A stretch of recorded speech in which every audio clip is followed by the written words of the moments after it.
లోని అమ్రోహాలో ఫస్ట్ ఒక అబ్బాయితోటి నిశ్చితార్థం అయిందండి, మొరాదాబాద్కి చెందిన అబ్బాయితోటి. అయితే లాస్ట్ మినిట్లో అబ్బాయి తల్లిదండ్రులకి అమ్మాయి తల్లిదండ్రులకి విభేదం వచ్చింది. దాంతో వాళ్ళు పెళ్లి క్యాన్సిల్ చేసుకున్నారు. ఈ అమ్మాయికి ఇంకో సంబంధం చూశారు. ఒక టైం అనుకున్నారు, ఒక డేట్ అనుకున్నారు. ఆ డేట్కి ఈ పెళ్లివారు వచ్చేసారు.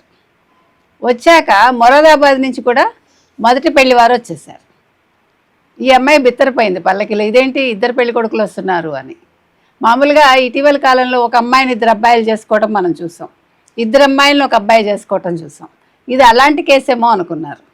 అయితే తీరా చేసి విచారిస్తే ఈ పెళ్లి కొడుకులు ఇద్దరూ అక్కడ రోడ్డు మీదే కొట్టుకున్నారు, నాకు కావాలంటే నాకు కావాలి అమ్మాయి అని. సరే, ఇంకా పెళ్లి కూతురి తల్లిదండ్రులు పోలీసులు రంగంలోకి దిగాక తేలింది ఏంటంటే, ఈ మొరాదాబాద్ వాళ్ళు ఎప్పుడైతే నిశ్చితార్థం చేసుకున్నారో అప్పుడే వెడ్డింగ్ కార్డ్స్ ప్రింట్ చేసేసారు. ఇంత గొడవ జరిగినా కూడా ఇదే అమ్మాయితోటి పెళ్లి జరిపించాలని అబ్బాయి తల్లిదండ్రులు అనుకున్నారు.